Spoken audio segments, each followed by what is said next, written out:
Assalamualaikum. Ketemu lagi dengan Pak Ustadz Muhammad. Hari ini topik yang dibicarakan adalah mengenai wakaf. Wakaf itu apa, Pak Ustadz? Wakaf jangan keliru karena ada di pembahasan tajwid juga namanya wakaf. Wakaf kan berhenti. Ini ilmu tajwid ya, bacaan Quran. Wakaf itu berhenti ketika di tempat-tempat yang sudah ditentukan, ada wakaf lazim sudah.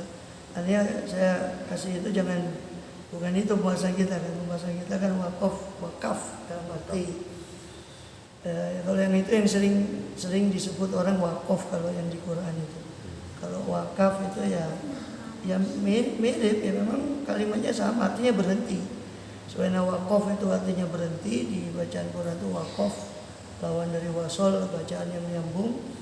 Itu wakaf itu bacaan ketika memberhentikan bacaan, itu wakaf. Jadi wakaf secara bahasa ya artinya berhenti, menahan sesuatu, itu secara bahasa. Secara istilah ya wakaf itu menahan.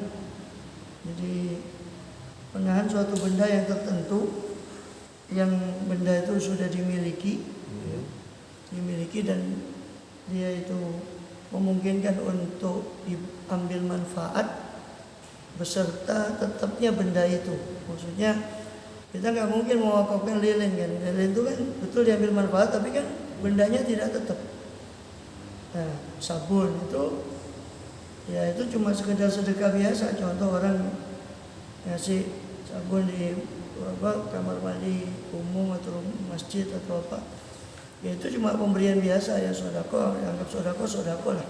Tapi wakaf ini lebih khusus, nggak semua sodako disebut wakaf. Ya mungkin wakaf itu kan juga bagian dari sedekah, cuma dia agak spesifiknya terutama di pengambilan manfaat disertai dengan tetapnya benda tersebut. Contoh wakaf sepeda motor, itu kan manfaatnya bisa diambil dan bendanya tetap, ya kan? Bendanya tetap. Wakaf tanah, bangunan, sawah, itu kan manfaatnya bisa diambil, tapi bendanya tetap. Itu. Dan kalau manfaatnya diambil bendanya kalong, bendanya habis, ya itu bukan wakaf namanya. Ya. Jadi ditekannya di situ sebenarnya. Jadi kaitannya wakaf itu secara bahasa artinya menahan atau berhenti. Secara istilah adalah menahan benda tertentu untuk dimanfaatkan dengan tetapnya bendanya. Dengan tetapnya bendanya terus bisa diambil manfaat, itu wakaf. Tapi wakaf itu sama dengan sedekah. Ya secara umum bisa satu jenis sedekah tapi dia lebih spesifik. Kalau sedekah itu kan umum. Mau bendanya habis, mau bendanya tidak habis, itu sedekah. Kita ngasih sekaligus habis langsung dikonsumsi makanan umpama, itu sedekah, bisa dikatakan sedekah kalau kita niat.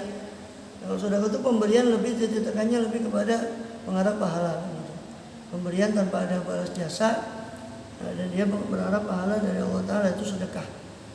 Jadi kalau wakaf ini lebih khusus, lebih spesifik. Kalau sedekah itu lebih umum.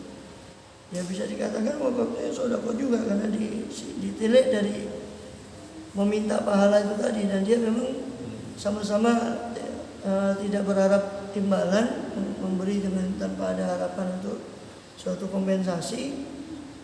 Cuma di sisi lain dia mengharap pahala gitu saja. Itu sedekah. Jadi ya wakaf pun begitu sama. Wakaf kan mengharap pahala juga. Cuma wakaf lebih spesifik karena bendanya harus tetap, manfaatnya diambil tapi bendanya tetap ada. Nah, kalau sedekah kan umum, mau bendanya ada, bendanya tidak ada, pokoknya ada manfaat untuk orang lain, halal bendanya sesuai kriteria jual beli dalam Islam, ya disedekahkan bisa.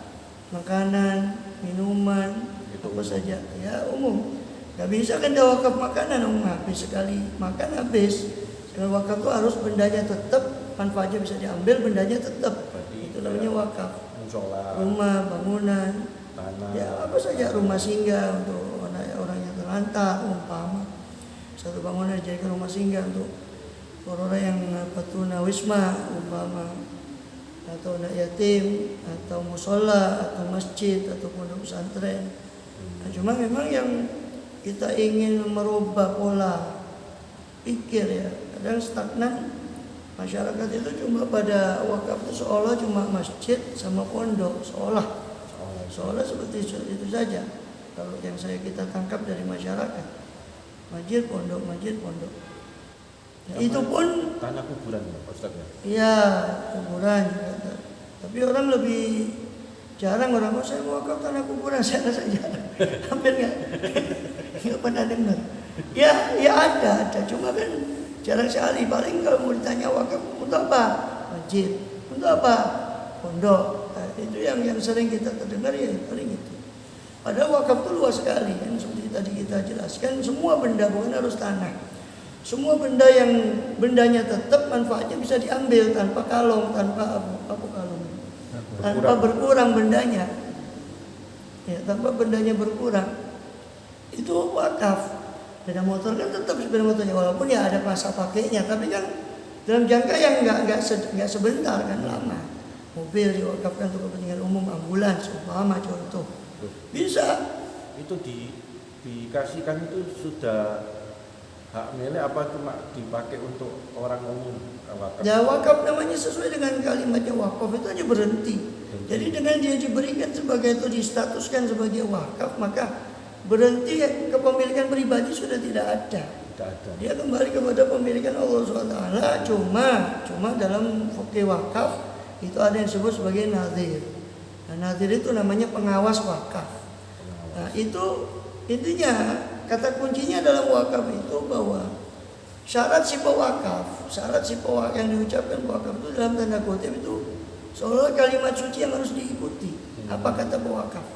Pewakaf bilang ini hasilnya cuma untuk ini umpama sawah boleh diwakafkan. Sawah ini saya wakafkan hasilnya untuk santri umpama, atau sawah ini saya wakafkan hasilnya untuk orang-orang yang mengajar, para alim, para ulama yang mengajar agama umpama. Boleh. Ya, tapi ya sesuai dengan apa yang disabdakan atau diucapkan dalam tanda kutip oleh si pewakaf, itu harus diikuti. Termasuk masalah pengawas wakaf, dia ingin mengatakan saya sendiri yang akan mengawasi wakaf itu. Setelah saya meninggal maka pengawasan wakaf saya serahkan kepada fulan atau kepada anak saya, boleh. Kepada keturunan saya, boleh. Jadi semua itu kuncinya itu di kalimat yang diucapkan oleh si pewakaf. Dan ini memang sangat ketat, terutama dalam mazhab Syafi'i yang mayoritas di Indonesia itu ya itu sangat ketat sekali. Kalau sudah kadung diucapkan itu, makanya sebelum mengucap si pewakaf itu harusnya konsultasi dulu. Memang seorang ingin saran kita kalau seorang ingin wakaf itu harus konsultasi dulu, paling tidak kan dia supaya wakafnya itu optimal kan gitu.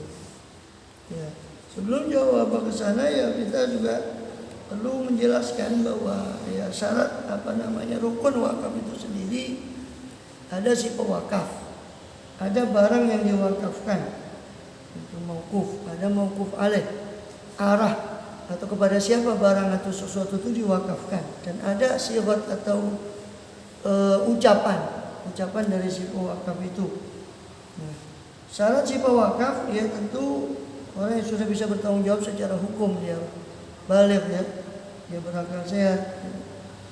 Itu syarat si pewakaf, muslim, baligh, berakal sehat, itu syarat pewakaf. Dan dia tidak ada paksaan, dan dia betul-betul orang yang berkuasa atas barang yang diwakafkan itu. Ya, itu syarat si pewakaf. Adapun syarat arah atau kepada siapa wakaf itu ditujukan, itu tentu nggak boleh kepada kemaksiatan. Masa mewakafkan rumah judi, ada mungkin ya. Ya. Atau mewakafkan sesuatu yang sifatnya itu maksiat. Ya. Jelas syaratnya tidak boleh berupa suatu kemaksiatan ya. Dan memungkinkan untuk dimiliki. Ya. Kemudian juga itu syarat daripada sesuatu yang mauquf ya, yang mauquf alaih, arah kemana dia akan diwakafkan itu. Dan harus boleh umum, boleh khusus. Umum umpama untuk fakir miskin, maka umum. Atau secara lebih khusus lagi, spesifik lagi untuk fuqara atau fakir miskin di desa ini, yang berarti khusus di desa tersebut. Itu arah arah pewakafan ya, bisa umum bisa khusus. Adapun benda yang diwakafkan ya harus berupa zat ya. Harus berupa ain, bendanya ada gitu, entah itu. Jadi nggak bisa wakaf berupa manfaat ya. Maksudnya harus ada bendanya, manfaat itu kan diambil dari benda itu kan gitu. Kemudian harus muayyan, harus tertentu bendanya itu.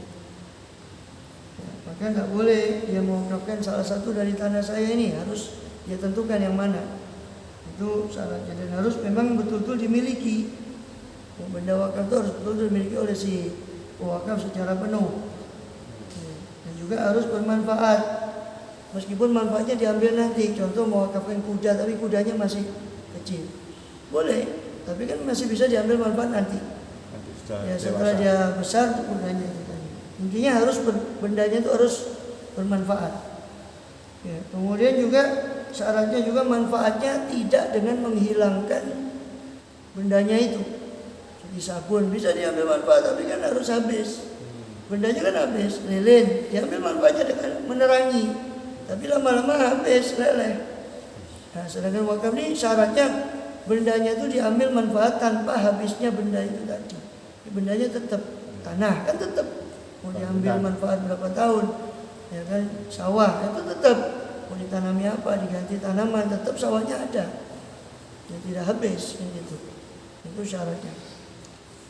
Tapi kebanyakan ini ya, masjid, kenapa? sholat, Ya itu, jadi ironisnya itu, ya kita tidak dalam posisi menyalahkan orang yang mewakaf masjid, mau ke pondok itu bagus. Ya. Cuma dari detail dari banyaknya orang mewakafkan kok cenderung ke pondok atau masjid, paling tidak ada 2 poin yang ingin saya soroti. Pertama, kebanyakan orang yang wakaf masjid dan pondok itu lain sama orang dulu ya. Saya katakan wakaf masjid dulu itu, saya ambil silakan ke kota lama ya di Surabaya itu sekitar Ampel itu ada masjid-masjid lama, masjid kuno yang dibangun tahun 1700, 1800 itu ada wakafnya. Jadi contoh Masjid Serambi yang terkenal di Jalan Panggung itu sayangnya sudah direnov total. Dulu tahun 90-an itu masih ada bangunan asli berupa kayu-kayu besar, kayu-kayu jati zaman dulu. Itu dibangun tahun 1800, awal 1800. Kalau tidak salah sebelum itu, cuma itu renovasinya yang saya pernah lihat itu renovasinya pertama kali 1800 awal, mungkin dibangunnya sebelum itu. Dia punya toko di bawah. Jadi yang diwakafkan itu di atas, bagian atas. Perlu diketahui bahwa masjid itu kalau sudah diwakafkan satu lantai sebagai masjid, maka ke atas sampai langit ke-7 itu wakaf. Mau dibangun berapa tingkat itu akan berlaku wakaf, tapi ke bawah tidak. Makanya tokonya itu dia berada di bawah masjid supaya tidak kena wakaf. Kalau dari wakaf dari bawah sudah diwakafkan masjid ya tidak bisa. Ya sudah ke atasnya masjid semua. Maka di bawah itu toko, baru dibangunlah di lantai atas itu ya istilahnya tingkat ya, masjid panggung. Pokoknya masjid-masjidnya itu bentuk panggung di atasnya tuh. Di Jalan Panggung itu ada lagi Masjid Segaf itu kuno juga itu. Terus beberapa masjid yang kuno itu rata-rata saya perhatikan mereka punya wakaf, di bawahnya itu pasti ada toko. Nah, itu tuh menghidupi masjid gitu. Nah ini sekarang enggak, wakaf masjid, wakaf pondok, habis itu selesai. Terus hidupi pondok ini sopo? Sing ngajar. Nah sing ngajar itu semangat boleh suruh mendopro di pondok dia ngajar. Kan gitu. Nah, ini nggak dipikirkan ini. Jadi saya bukan dalam posisi menyalahkan itu, tapi saya menyoroti 2 poin. Ini baru poin pertama ya. Orang yang banyak mewakafkan masjid dan pondok itu jarang berpikir tentang itu. Ya, kecuali orang saya katakan orang dulu ya itu sebagai bukti beberapa bangunan masjid yang kuno itu pasti ada wakafnya. Contoh ada satu masjid lagi di sekitaran Ampel itu kan banyak masjid tua. Itu dia punya rumah, jadi rumah sewa. Si masjid itu punya rumah-rumah yang disewakan hasilnya untuk masjid. Gitu. Jadi rumah itu rumah wakaf juga. Jadi bukan hanya mewakafkan masjid, si pewakaf ini juga mewakafkan beberapa rumah yang hasilnya untuk masjid, sehingga masjid sampai sekarang hidup. Jadi masjid ini nggak perlu cari penghasilan lagi. Ya, sekarang kan enggak. masjid asal bangun aja wakaf. Masya Allah semangat kita. Ya bagus kita apresiasi. Cuma kan setelah itu sopo gitu. Yang hidupin nanti kan butuh uang aja ngemis lagi. Muazin, umpama butuh muazin tetap, siapa yang gaji kan gitu. Umpama butuh imam tetap di situ, umpama imam tetap untuk sholat 5 waktu. Masa orang dijantur ditaruh di situ 5 waktu terus istri anaknya bagaimana kan gitu. Nah itu kan butuh gaji. Lepas dari keikhlasan ya, itu urusan hati ya, urusan dia dengan Allah SWT. Tapi kan artinya ya faktanya begitu kan gitu. Artinya sekarang kita cenderung kalau kebelakangan ini memang marah wakaf masjid, tapi nggak sebijaksana orang dulu. Orang dulu itu masya Allah dia pikirannya tuh panjang. Kalau mewakafkan sesuatu seperti di madrasah ya, madrasah Al-Khairiyah itu juga di Surabaya itu wakaf kuno juga. Saya karena dulu di Surabaya ya, jadi saya tahu di situ. Itu juga ada wakafnya. Jadi dia punya ada mikirkan untuk masalah operasional gitu. Nah, sekarang ini enggak. Terus pokoknya aku wakaf. Seolah-olah gitu, seolah dia walaupun dia nggak ngomong gitu, tapi dari bahasanya seolah begitu. Terus aku pokoknya wakaf. Terus ini kayak mondok saya ngarepe. Nah itu. Nah ini hanya bingung. Saya sendiri menerima amanat ada satu juga ya. Amanat di daerah sana Krian itu ada juga gitu. Orang mau wakaf. Tapi pasrah bongkoan, nah itu sih repot. Kita harus nyarikan umpama pendana dan sebagainya untuk bikin apa tanah ini ya, lembaga pendidikan Islam ya. Sehingga harus, nah itu ya agak repot ya. Karena ya sekarang ya jarang lah kalau cari dermawan. Kalau kita katakan orang sekarang ini kalau tidak zakat tidak keluar. Zakat itu yang wajib itu. Kalau sunnah karena dianggapnya sunnah maka seolah tidak keluar. Gitu. Jadi seperti itu. Itu sorotan pertama. Sorotan kedua dari marahnya wakaf. Kalau orang itu disuruh wakaf pasti arahnya kebanyakan masjid dan pondok. Sorotan kedua, apa yang nggak ada tujuan lain wakaf itu? Padahal wakaf itu luas. Saya sudah sindir sebetulnya tadi. Saya sudah sindir. Setiap orang mewakafkan tanah, sawah hasilnya umpama ada padi, ada macam-macam.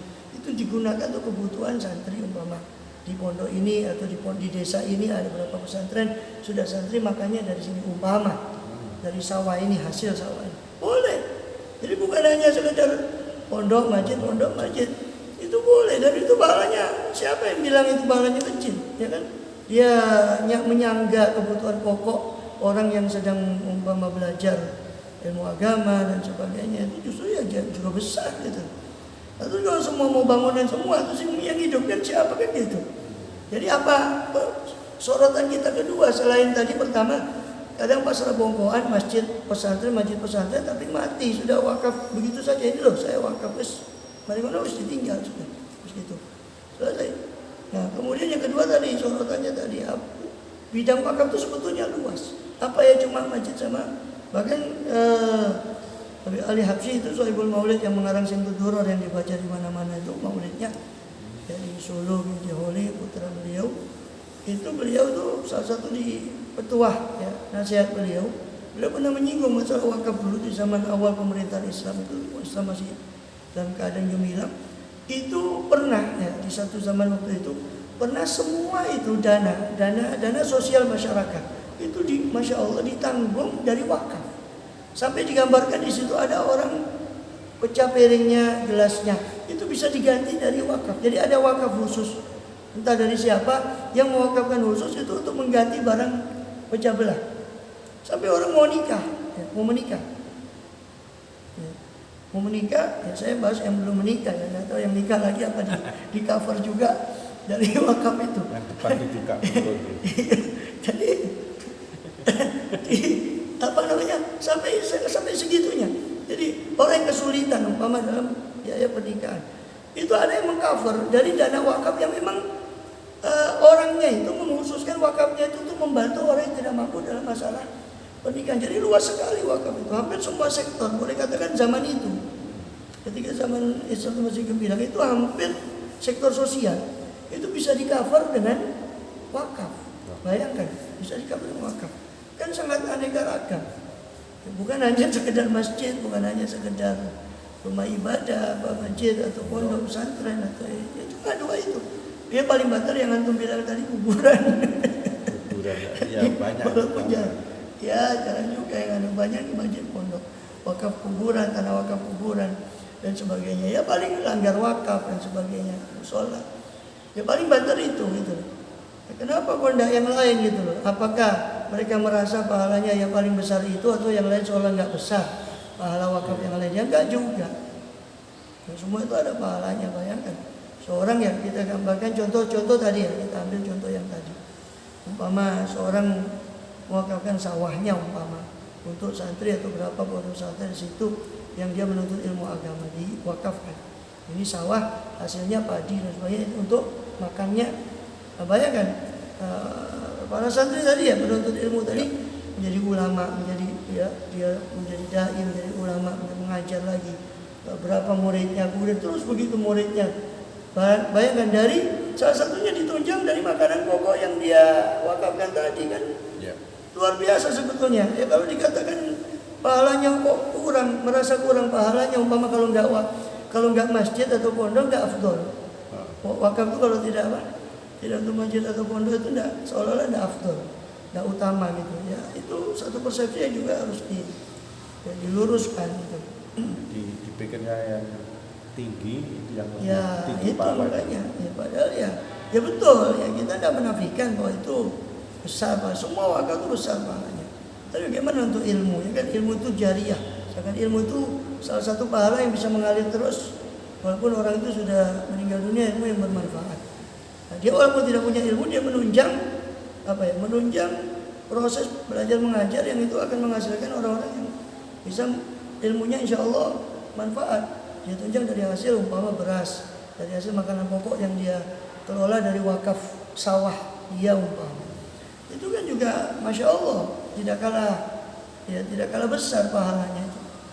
Ya, jadi seperti itu sebetulnya. Jadi kita perlu saya sering membahas di masjid-masjid ketika kita mengisi kajian-kajian, terutama kalau bahas menyinggung wakaf ini ya, masalah wakaf ini saya sering meluruskan seperti itu. Jadi persepsi-persepsi karena masyarakat masih banyak persepsi itu agak sempit lah tentang wakaf itu.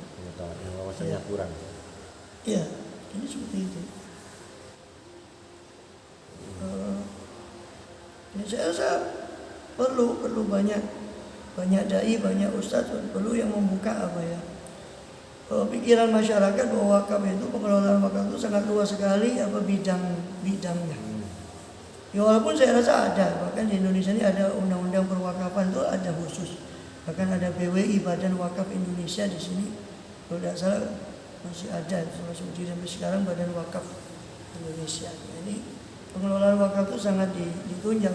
Tinggal perangkat hukum sudah ada, tinggal bagaimana memanfaatkan yang sudah ada dari hukum wakaf. Makanya saya sarankan orang yang baru mau wakaf itu dia konsultasi atau dia melihat sekeliling di desa, desanya dia atau di wilayah dia, terutama kan ya kita memberi memanfaatkan ke orang terdekat dulu toh. Di desa dia, dia kurang apa? Oh desa saya ini ada masjid banyak. Oh kalau gitu jangan jangan masjid lagi kan gitu. Oh sudah banyak masjid masa mau. Dan nanti terkait hukum Jumatan juga nggak boleh terlalu banyak di satu desa dan membuat Jumatan lain. Itu nanti ada kaitan hukum Jumat itu nanti. Keabsahan dia tidak boleh. Karena namanya Jumat itu kan berkumpul. Nah, contoh sudah banyak masjid di desa dia, sudah mencukupi untuk Jumat. Umpama desanya besar bisa cukup 2-3 masjid sudah cukup umpama.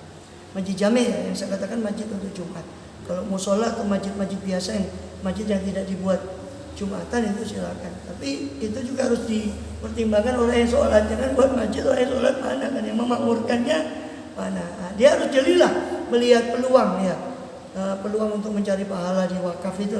Ya. Artinya dia lihat desa saya ini sudah banyak wakaf, masjid sudah ada banyak, sudah tercover lah kebutuhan masjid desa saya ini umpama. Ada lembaga pendidikan Islam sudah ada umpama TPQ sudah mengcover atau belum mengcover. Mungkin saya perlu wakafkan untuk TPQ atau untuk mengembangkan yang sudah ada dikembangkan umpama ditunjang dengan wakaf apa. Umpama TPQ atau lembaga pendidikan sudah ada, ternyata mereka masih kekurangan masalah operasional, ya dia wakafkan apa? Toko, dia wakafkan apa untuk penunjang biaya operasional lembaga pendidikan. Jadi Artinya dia harus jeli melihat peluang mana yang yang tepat lah, yang tepat. Kemudian kalau sudah kalau sudah ada, lembaga pendidikan sudah ada, yang belum ada apa? Penunjangnya, operasional seperti tadi. Ini saya punya sawah, sudah saya wakafkan sawah saya saja untuk makannya para santri tadi atau guru-guru itu, atau untuk menunjang operasional guru yang mengajar di TPQ itu. Itu kan jarang yang mikir. Kebanyakan cuma mikir bangunan fisik saja. Gitu. Operasional jarang yang memikirkan itu. 1001 lah yang memikirkan masalah operasional itu. Berarti kayak Pak Ustadz ini puasa ya? Iya. Puasa hari ini dan tidur itu pahalanya besar ini. Jadi kayaknya puasa sini yang tidur pahalanya besar ini. Jadi Nutik sama tidur depan ini. Besar pahalanya. Iya. Ya besar, pahalanya besar. Ya contohnya gini kan ini. Kalau semuanya ceramah kan siapa yang kan gitu.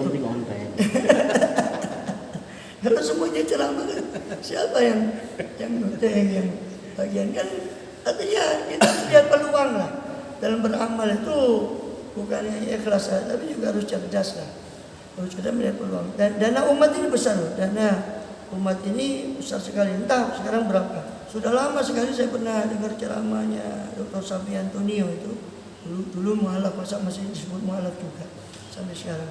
Dr. Safi Antonio itu pernah bilang udah lama sekali itu potensi dana itu berapa triliun dana zakat seandainya betul-betul ditarik dari muslimin yang ada di Indonesia itu berapa triliun ya. Tapi kan emannya, sayangnya dana yang sedemikian rupa itu kadang nggak terarah itu.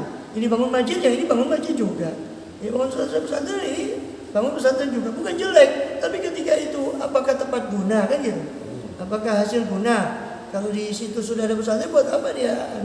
Atau kecuali kalau modelnya berbeda ya, bolehlah ya dengan tipikal yang berbeda, entah itu pembahasan. Intinya harus betul-betul jeli melihat peluang itu.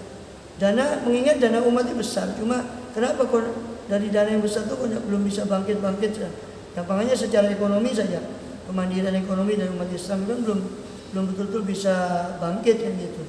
Padahal dana konon katanya potensi dana ya, bukan dana, potensi dana. Potensi itu berarti kalau ditarik semua, seandainya bayar zakat semua, itu potensinya besar.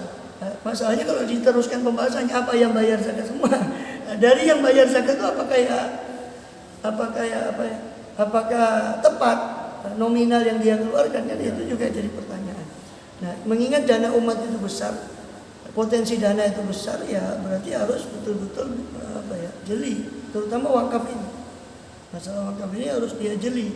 Kira-kira saya mau wakaf, kira-kira apa sih peluang? Atau kalau dia kurang bijak pikiran dia, saya ini merasa bebel pikiran saya ini nggak bisa melihat peluang, coba dia konsultasi kepada tokoh agama, tokoh masyarakat setempat. Apalagi nanti kalau masalah hukum, ini hukum wakafnya, ini harus konsultasi dengan orang yang betul-betul ngerti hukum wakaf, karena tidak semua penceramah dia bisa ceramah, tapi kan masalah hukum kan ada bidang sendiri, hukum Islam, fikih, ya belum tentu dia menguasai, ya, tidak semua menguasai.